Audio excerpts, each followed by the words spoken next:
Bienvenue dans cette série de capsules vidéo où on va parler du Tour des Stations Ultimate dans le cadre accueillant de chez Cyclissimo, ici à Uvrier.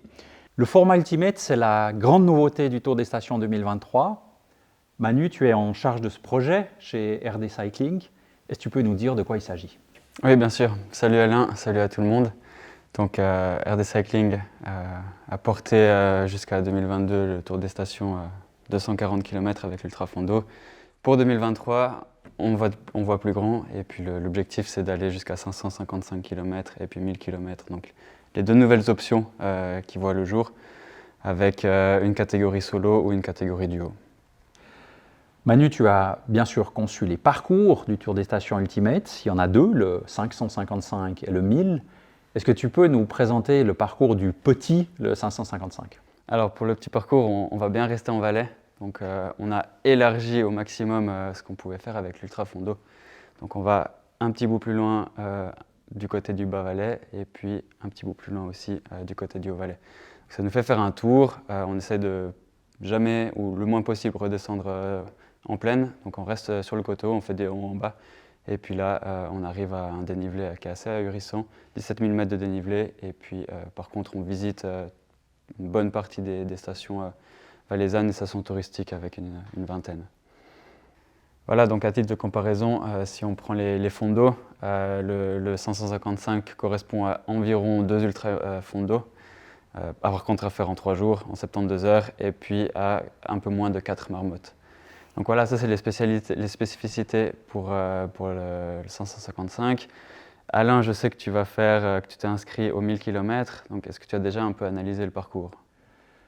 Alors oui, quand même, avant de m'inscrire. Et puis en fait, je dois dire que c'est vraiment ce qui m'a convaincu de me lancer, parce que c'est un parcours qui est absolument fantastique, bravo. C'est une odyssée à travers les Alpes. Là, on sort des frontières du Valais.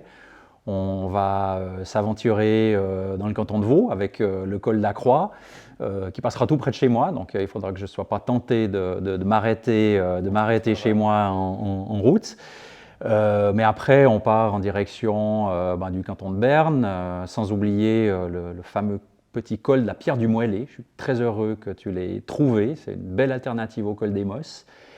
Et puis après, on ne va pas dérouler tous les cols, toutes les montées, mais on a la Grosse Scheidegg, on a le Soesten, on va faire l'Oberalp, le Lukmanier, revenir en direction du Valais par les fameux lacets de la Trémola, la Fourca, et puis ensuite, on revient sur l'Ultra Fondo en passant également par Mozalp. Donc voilà, ça peut donner le vertige, parce que c'est 1000 km, c'est 26 000 mètres de dénivelé, 25 cols ou 25 montées. Mais je crois que ce qui est important, c'est que c'est un défi qui, s'il est bien préparé, si on s'entraîne, si on choisit le bon équipement, si on choisit la bonne stratégie, est tout à fait réalisable. Qu'est-ce que ça veut dire se préparer? On va y revenir dans les prochaines capsules, mais dans les grandes lignes, ça veut dire tout d'abord s'entraîner de manière ciblée, savoir accumuler le dénivelé, la distance, mais aussi se tester dans les conditions de course, rouler la nuit, rouler plusieurs jours d'affilée. Ça veut aussi dire choisir le bon équipement, la position sur le vélo, les bons développements pour absorber tout ce dénivelé, les bons habits, comment garder ces appareils électroniques bien chargés. Et puis aussi savoir définir une stratégie de course adaptée à ses propres moyens, avoir un tableau de marche, gérer son sommeil, manger, boire, et puis s'adapter aux conditions météo.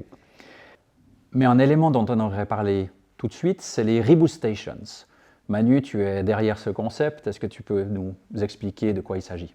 Tout à fait. Donc tous les éléments dont tu as parlé maintenant, on essaye aussi de les apporter et puis de proposer ces services aux participants. Donc, les Reboot Stations sont vraiment des bases de vie où on trouve du ravitaillement, aussi un endroit pour dormir, au sec, pour se sécher également, on peut se laver et puis trouver de l'électricité. Donc vraiment les ressources minimum pour pouvoir permettre aux coureurs de continuer et puis d'avoir un soutien. Donc c'est la marque de fabrique, c'est la signature du Tour des Stations. Donc on en propose 8 au 1000 km et puis 3 au 555. Donc environ à 80-120 km de distance. Ça n'empêche que les coureurs sont en semi-autonomie et puis que malgré tout, ils doivent arriver à passer l'école et puis à passer le dénivelé pour arriver d'une base à l'autre. Et puis voilà, c'est après libre aux coureurs de profiter de cette structure ou alors de filer et puis de continuer. Alors, moi, je trouve ça vraiment, vraiment intéressant parce que je trouve que grâce à ça, le Tour des Stations Ultimate, c'est vraiment une introduction à l'ultra et au bikepacking pour celles et ceux qui veulent se lancer dans ce type de compétition. Parce qu'il y a un challenge, un ultra challenge, 555 km, 1000, la dénivellation et tout ça, mais on n'est pas complètement laissé à soi-même.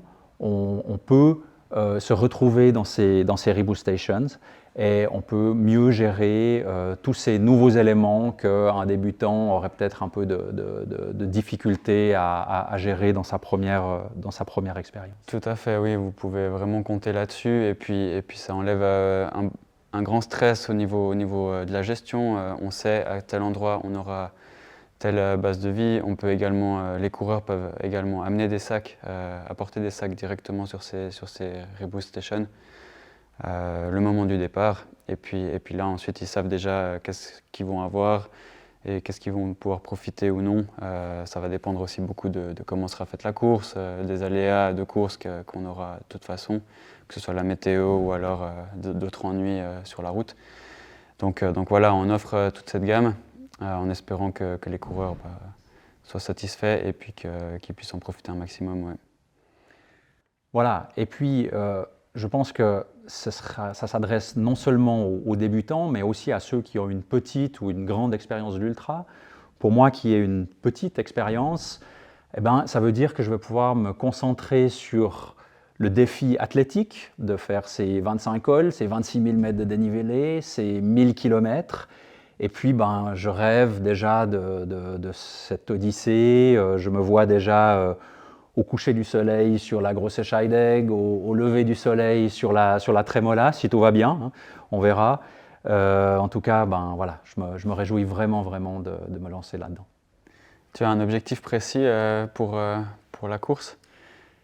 Alors, c'est difficile de se projeter autant de mois à l'avance, et puis je ne veux pas me mettre la pression, mais j'espère mettre environ 4 jours, ou en tout cas arriver dans le temps limite de 5 jours et d'être sur la ligne d'arrivée le dimanche à 16h. Mais mon rêve, ce serait d'arriver un peu plus tôt et puis de me mêler aux participants du Gran Fondo, de l'Ultra Fondo et d'arriver donc quelque part dans l'après-midi ou la soirée du samedi pendant la fête. Ouais, voilà. Ouais.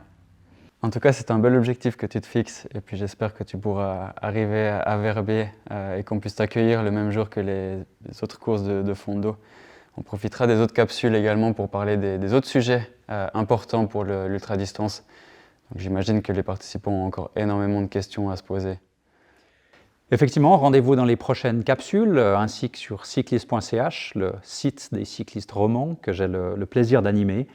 Et c'est d'ailleurs aussi là que vous pourrez suivre le Tour des Stations Ultimate en live sur nos stories sur Instagram.